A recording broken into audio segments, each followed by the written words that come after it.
Hello everyone, I'm Michael Wright. I'm the founder and CEO of RedTeam Software, and welcome to BuilderChat. It is my honor and privilege today to be here with Ms. Kimberly Ashby. Kim is a construction litigator with the firm Foley Lardner.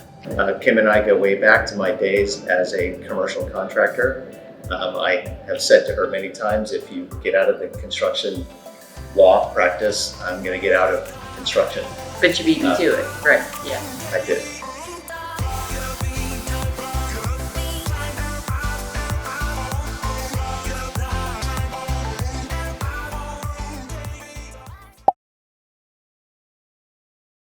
One of the things that has always struck me about construction is that it feels like the perfect storm for conflict. You've got all these parties, all these companies coming together to form a project team, many of whom have never worked together before. And we're creating something that doesn't exist yet as a low bidder and on a tight timeline. And so it seems inevitable that there's conflict on the project. You can look at it that way, or you can get the team to think of themselves as a team. And you look at the most successful contractors, and they build teams that stay together for decades.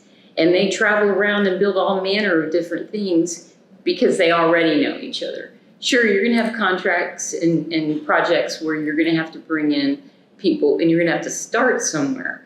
But if you develop a healthy team approach so people can picture the win, they can picture the finished product, and they can picture putting that on their website or being able to brag about being part of that success, that's how you get past conflict.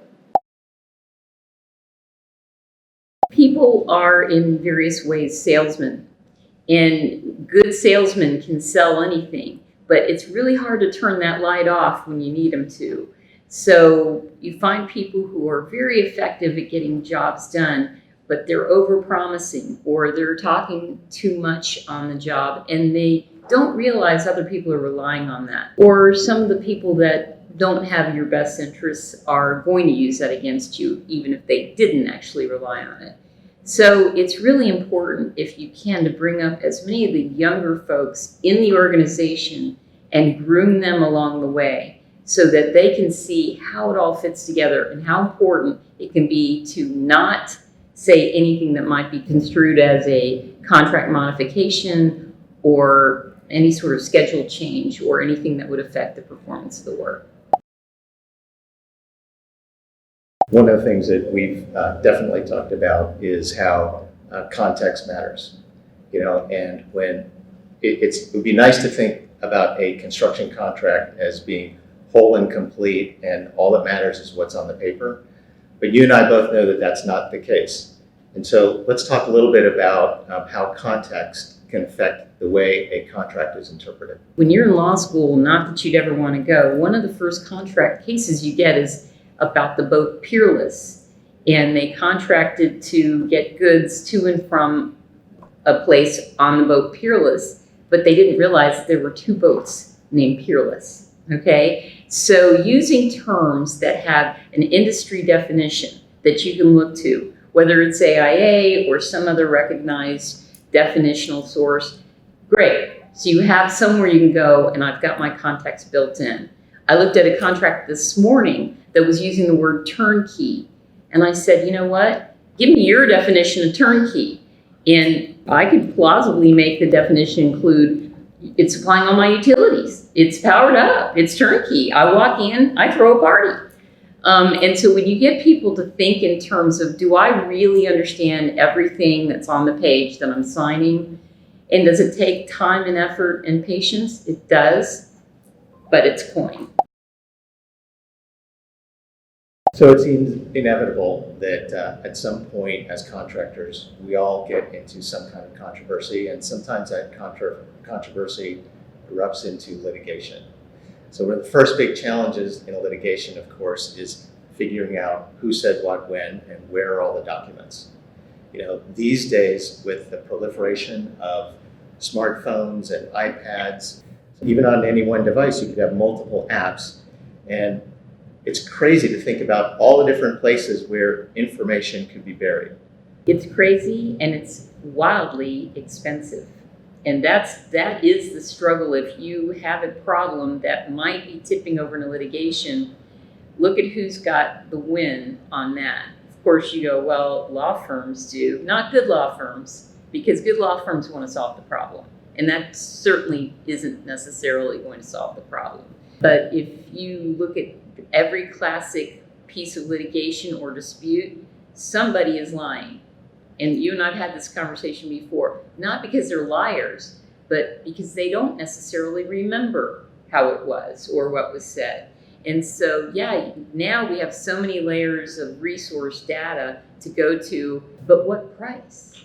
You may never end that discovery process because there's so many layers. And with millions of emails being traded every day, keep digging. And eventually you're going to find something that suits you. And you have to dig because it could be one document or one email that blows up the whole thing. So ideally, if you've got a system that pre-sorts things and you've trained your people to pre-sort them, then you've done your homework before you took the class. So I'm a big fan of anything that goes out in the form of an email or text has in the array a search term that isn't going to change. And if it's RedTeam, that's not going to help because everything is RedTeam. If it's this project and has a unique name built into it, and you just always use that search term, you're gonna contract everything that you have to excavate, and the archaeological dig is going to be a lot skinnier. So one thing that we were always very successful at was short-circuiting controversy at the outset. And part of what really helps in doing that is having all your information up front. And when somebody gets into a dispute with someone, they start thinking about construction discovery. Once you go down that path, it could take days, weeks, or months to actually find those documents, all the while the dispute is simmering and getting worse. So one of the things that you and I have done very successfully was put together we call it the binder. And we get all the information into a binder up front, and we have an early meeting with the other party, and we say, what do you got? Even if you are a little queasy that you have a weakness in your argument, why wouldn't you want to know that right up front? Why would you want to spend maybe a year, maybe two, and who knows how many hundreds of thousands of dollars, and then find it out? You don't. Because not only are you creating that problem and building on it, you don't know how many of the other layers on the project are relying on you having resolution of that problem, and it's just a big scrum. It's just a pile on. I actually insist that all my contracts have a pre-suit mediation clause, which requires the parties to sit down, put their docs on the table, put their facts on the table, and really hash it out before they launch into litigation.